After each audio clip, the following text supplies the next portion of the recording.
सर्दियों की रातें थी। मैं किचन में चाय बनाने लगी। एकदम से मुझे यूं महसूस हुआ जैसे कोई मेरे बिल्कुल करीब पीछे खड़ा है। मैंने पलट कर देखा तो उमर मेरे सामने खड़ा था। उसे देखकर मेरे माथे पर कई बल आए थे। मैंने कहा, क्या काम है तुम्हें? कहने लगा, चाय की तलब हो रही थी, एक कप मेरे लिए भी बना दो। ये कहकर वो बिल्कुल मेरे बराबर में खड़ा हो गया। मुझे बड़ी बेबाक नजरों से देखने लगा। उसकी मौजूदगी मुझे बेचैन कर रही थी। उसकी नजरें मुझे खुद पर चुभ रही थी। शायद हम दोनों के माबैन रिश्ते का तकाजा ही कुछ ऐसा था कि मैंने उसे गुस्से में देखा।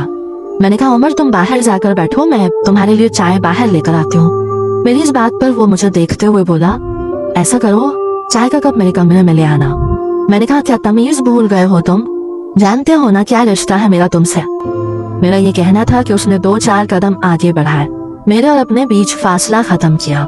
मेरे चेहरे पर आने वाली लटों को अपने हाथ से पीछे करने की कोशिश करने लगा। अच्छी तरह से जानता हूँ उसकी इस हरकत ने मुझे आपे से बाहर किया था। मैंने एक जोरदार थप्पड़ उसके मुंह पर दे मारा। मैंने कहा, रिश्ते का एहतराम भूल गए हो तुम?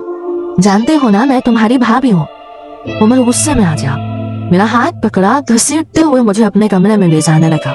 मैं चिल्लाने लगी कि मेरा हाथ छोड़ो, कहाँ ले जा रहे हो तुम मुझे? तुम्हें शर्म क्यों नहीं आती? मैं भाभी हूँ तुम्हारी, मेरा हाथ छोड़ो। मैं मुसलसल उससे अपना हाथ छुड़वा रही थी। वो गुस्से से बोला, शट अप, आज लिहाज नहीं करूंगा तुम्हारा। तुम्हारे थप्पड़ का जवाब तुम्हें अच्छी तरह से दूंगा। ये कहते हुए वो मुझे अपने कमरे में ले गया। दरवाजा जोर से बंद किया, मुझे जोर से बेड पर पटक कर कमरे की कुंडी लगाई और मैं शर्माई शर्माई सी कमरे में बैठी थी और उमर मेरे सामने बैठा था।